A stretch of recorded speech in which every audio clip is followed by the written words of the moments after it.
आमतलिनि नाकाव checking खालामनो थाङै काथालतलि बाइपासआव खा मिथिजाक खरक बरैनो कासुग्रा खाब आमतलि पुलिस उला बरनि यागो सयसयनो मानखा पसासिता फेकजागनाय मानै कप सिराप मानखा कासुई आमतलि थानानि पुलिस बरनि बिसिंगो खरक थाम हंकै बेलायखेनो उमर सगिया सराय आबनो तीनो सराय सराय सावि खानारका आमतलि थानानि ओसि हिमाद्रि सरकार चारटा नागाद हमारे थानार अफिसार एसआई मामुनुल्लाह काजी एएसआई गोपाल दास তাদের টিম নিয়ে ভেহিকেল চেকিং এবং নাকা চেকিংয়ে বেরিয়েছিল। তখন কাঁঠালতলি বাইপাসের কাঁঠালতলি সব নোংরা এলাকায় 3-4 লোকের একটা সাসপিসিয়াস মুভমেন্ট দেখা যায়। তাদের পিঠে পিকটুব্যাগ ছিল, তাদেরকে সন্দেহভাজন অবস্থায় আটকানো হয় এবং সমস্ত প্রসিডিউর মেনটেন করে তাদেরকে চেকিং করা হয়। চেকিংয়ে তাদের পিকটুব্যাগের মধ্যে সর্বমোট 85 বোতল এসকফ কফ সিরাপ ছিল, যেগুলি নেশাদ্রব্য বলে প্রকাশ।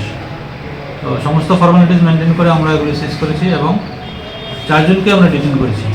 দেখা গেল তার মধ্যে একজন রাহুল চৌধুরী আছে, যার বাড়ি বিহার, এবং বাকি 3 জন জুভেনাইল। তাদেরকে ইউজ করে তারা এই ব্যবসাটা চালাচ্ছিল। এই ব্যাপারে আপনারা একটা এনডিপিএস মামলা নিয়েছি আমতলী থানায় এবং ইনভেস্টিগেশন চলছে কেসে। তারা কোথা থেকে কোথায় নিয়ে যাওয়ার জন্য এটা? তারা খুব সম্ভবত এখন অব্দি ইন্টারোগেশনে যা প্রকাশ পেয়েছে, তারা হয়তো ট্রেন থেকে নেমে পেছন দিক থেকে ঘুরে নিয়ে যাওয়ার চেষ্টা করছিল। তারা এখানে কোথায় থাকে? আগরতলা কোথায়?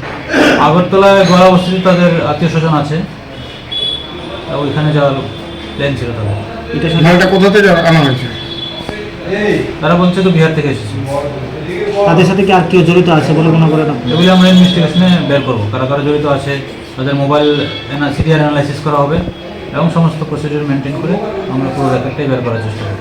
রিমান্ডের কি আবেদন করা হবে? পুলিশ রিমান্ডের আবেদন করা হবে। স্যার, জুভেনাইল পাওয়া গেল 3 জন নেশা জাতীয় দ্রব্যের সঙ্গে, মানে উদ্বেগের একটা বিষয়। বাচ্চারা এখন নেশার সামগ্রীর সঙ্গে জড়িয়ে যাচ্ছে, এই বিষয়টা আপনারা কীভাবে দেখছেন? এটাই আমরাও চিন্তিত এটা নিয়ে। তো আমরা এটা খুব কঠোরভাবে আমরা দেখছি, কোথা থেকে তারা আসছে, কে তাদেরকে ইউজ করছে, কোথায় নিয়ে যাবে, পুরো রেকর্ডটাই আমরা বের করার চেষ্টা করছি।